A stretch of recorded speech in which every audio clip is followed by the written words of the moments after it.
It's my great pleasure to be here and to present in the first DCB club. And today I'd like to talk about the intravascular imaging, IVUS OCT, and also how they impact of the DCB treatment in coronary artery disease. Okay, so far, and as you know, the intravascular imaging guided stent PCI lead to low risk of target vessel failure than angiographic guided stent PCI, especially in the complex and PCI. And also OCT guided stent PCI and was non-inferior to IVUS guided stent PCI. So in stent, I mean and metal stent PCI, intravascular imaging mainly aim to device optimize and stent implantation and expansion. So how about the role of intravascular imaging in DCB PCI? It's quite different. Even though DCB PCI is a balloon-based procedure rather than scaffold-based, intravascular imaging remains central to ensuring optimal lesion preparation and selecting proper balloon size and DCB size, and preventing complications and understanding and vascular healing process over time. So this is a 55-year-old stable angina, and we can see the CTO lesion at middle RCA. And I just tried to perform the revascularization with a small balloon. After that, and I just used a sequential of sizing balloon angioplasty up to 3.0 millimeter with a non-compliant balloon, and the flow and lumen diameter is much improved. However, and I repeated balloon angioplasty to improve the inlet portion of the focal residual stenotic portion. However, it's very difficult to make the adequate and result. So I just performed the IVUS in IVUS, and we can see some negative remodeling and some significant plaque burden in the distal portion. And however, the huge and plaque burden and some mixed plaque is located in the CTO inlet portion.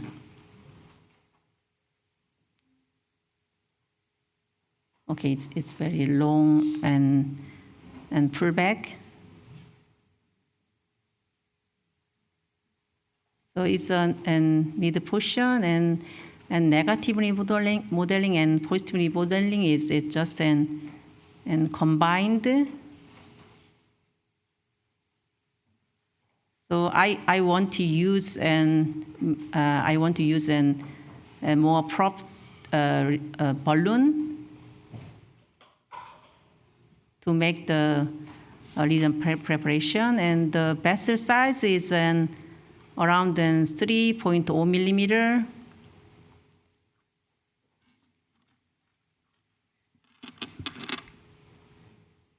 I can use this.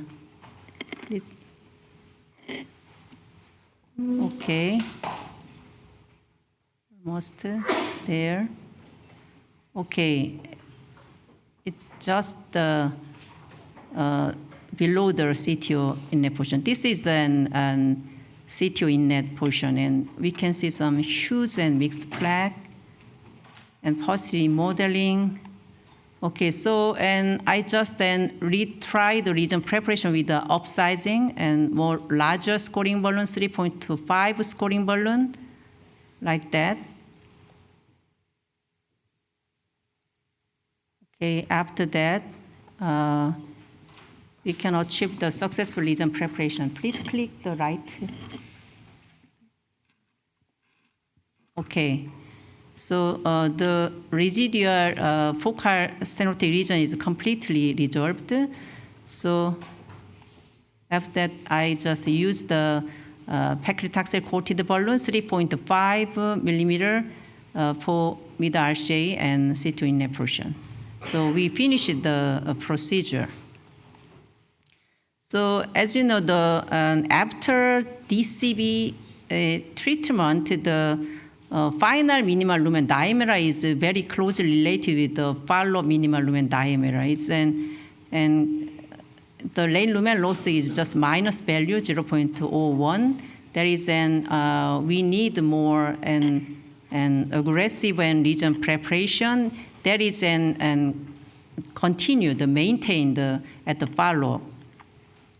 So even though there is a CTO lesion, and we can see the lane lumen loss is quite low. It's minimal, as small as 0.03 millimeter. So in our data is just after DCB treatment at the follow-up, the vessel enlargement and is continuously progressed and maintained. That is associated with the maintain of the lumen area. But plaque burden is quite similar in this case, and I just used a moderate intensity statin treatment. So we need some dissection to increase the lumen area and flow. So different vascular remodeling is developed by dissection degree, and we can see some type B dissection, and after 3 years we can achieve the more dilated lumen. However, if we cannot achieve the dissection and just lumen diameter remain the small size. So, and in the OCT data, and minimal intimal dissection is related with the minimal lumen enlargement. And also fibrous plaque is quite difficult to make the adequate dissection. So it is, even though we just treated with the DCB, and we just achieved the minimal lumen enlargement at follow-up. However, the fibroadenoma and mixed plaque or some calcified plaque it's very easy to make the dissection. So there is more associated with the large lumen enlargement at follow-up. In our data is also we just and if we use an IVUS guidance, and we achieve the balloon to artery ratio is more larger, and 1.1 by angiography, but 1.2 by an IVUS guided. So IVUS guidance is tend to use the more larger pre-balloon and DCB size. And Ultimate 3 trial is nicely demonstrated this concept, and IVUS guided and much improved the lane lumen loss, minus value 0.10 millimeter versus 1.03 millimeter. However, it's very difficult to make any clinical outcome because that is underpowered sample size, and this is we want to investigate the plaque stability after paclitaxel balloon treatment for de novo target lesion. And so we just analyzed from the real DCB registry from Korea, and we performed the 48 patients and 50 lesions undergoing an elective coronary intervention with OCT. We follow up the OCT median interval of 6 months. And mean age is 60 years, and mainly left anterior descending coronary artery, and 64% is paclitaxel. Sequent please, neo. All devices paclitaxel coated balloon. So at the follow-up, the lumen, mean lumen area and minimal lumen area is much increased. And we just analyzed every single cut. The interval is 200 micrometer.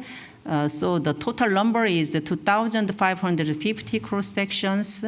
So mean fibrous cap thickness is and minimal fibrous cap thickness is decreased, significantly decreased, and fibrous cap thickness, thin cap fiber atheroma is also decreased from 24% for 17%, and lipid angle and maximal lipid angle is also and much decreased at follow-up. However, and calcium angle is same. The calcified flag is no changed, and cholesterol crystal and macrophagy and signal is also much decreased, and multi-layered flag is increased. And our study endpoint is minimum cap thickness and maximum lipid arc is also quite significantly changed at follow-up. And also we just analyzed plaque stability after DCB treatment, and thin cap fiber atheroma over 60% was then changed to thick cap fiber atheroma. And thick cap fiber atheroma is almost maintained the thick cap fiber atheroma, but 19% is changed to the thin cap fiber atheroma, and another 19% is changed to a fibrous flag. So fibrocalcific flag is all unchanged. This is please click the right slide. Okay. This is a corresponding OCT image. Please click. Okay, and we can see some severe dissection is already passed, and also thin cap fiber atheroma is completely healed, and also multiple dissection plaque is also disappeared. And lipid arc is decreased from the 150 degree to 130 degree.